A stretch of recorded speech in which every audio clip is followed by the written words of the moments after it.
Hello everyone, welcome to my YouTube channel Physics Queen Learn Physics in the Easiest Way। Guys यहाँ पे जो question है उसमें आपको दो वायर्स गिवन है that are carrying current I1 and I2 as shown in the figure. तो आप फिगर देख सकते हैं I1 करंट जो है वो अपवर्ड डायरेक्शन में और I2 करंट जो है वो डाउनवर्ड डायरेक्शन में इस वायर में, एंड दोनों डी डिस्टेंस अपार्ट जो है रखे गए हैं। The separation between them is D। The third wire C is carrying a current I is to be kept parallel to them at a distance x from A such that force acting on it is 0। तो x की value आपको निकालनी है।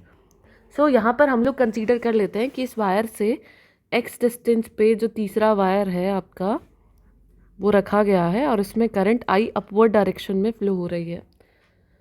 हमेशा आपको ध्यान रखना है कि जो सिमिलर करंट्स वाले वायर्स होते हैं वो एक दूसरे को अट्रैक्ट करते हैं।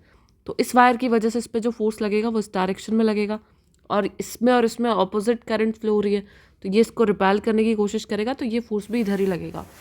तो जो दोनों फोर्सेस लग रहे हैं यहाँ पर F1 और F2 वो दोनों एक ही डायरेक्शन में लग रहे हैं, तो बैलेंस नहीं कर पाएंगे। जो करेक्ट आपको रिजल्ट्स मिलेंगे ना कि वो मिलेंगे इस तरीके से, जब आप इस वायर को यहाँ पर प्लेस करेंगे। If you are going to place this wire here, तो अभी यहाँ पर करंट आई यदि फ्लो हो रही है तो I1 जो वायर होगा वो क्या करेगा, सिमिलर करंट की वजह से इसको अट्रैक्ट करेगा और ये ऑपोजिट करंट की वजह से रिपेल करेगा।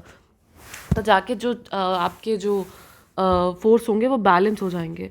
तो उस बैलेंस सिचुएशन में हम लोग बोल सकते हैं कि यहाँ पर जो टोटल फोर्स है वो ज़ीरो है और acting on it is zero. तो ये ज़ीरो फोर्स कब होगा, जब हम इसको लिख सकते हैं F1 जो होगा वो F2 को बैलेंस कर देगा। तो यहाँ से हम F1 को F2 से बैलेंस करके जो वैल्यूज़ हैं वो कैलकुलेट कर सकते हैं।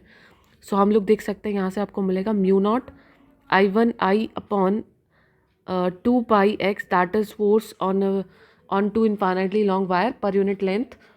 तो ये इसके इक्वल हो गया, और इसके लिए हो जाएगा mu naught I2 I upon 2 pi d plus x.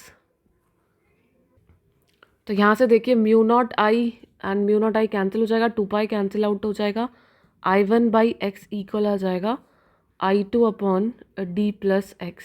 तो यहाँ से मिलेगा आपको I1 d plus x and it's equals to x I2। तो आपको x कैलकुलेट करना है। I1 d plus I1 x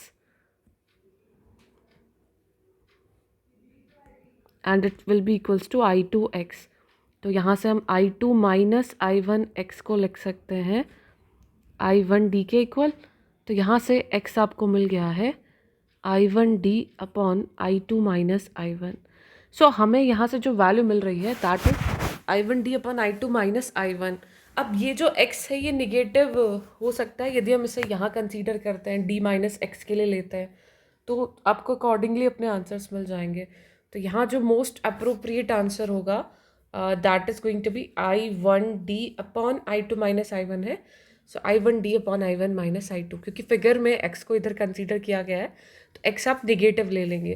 that's why जो वैल्यू आपको मिल रही है ये आपका आंसर होगा। Option A will be the correct answer. तो जिन भी स्टूडेंट्स ने ऑप्शन ए टिक किया था कमेंट सेक्शन में, वेल डन गाइज, आप लोगों ने सही किया था क्वेश्चन। और I1 d upon I1 minus I2 या I2 माइनस I1 एक्स की जो है वो वैल्यू रहेगी, डिपेंडिंग कि आपने इसको कहाँ पे रखा है, और एक्स इस साइड होना चाहिए तभी जो है वो आपका जो फोर्स होगा वो बैलेंस होगा।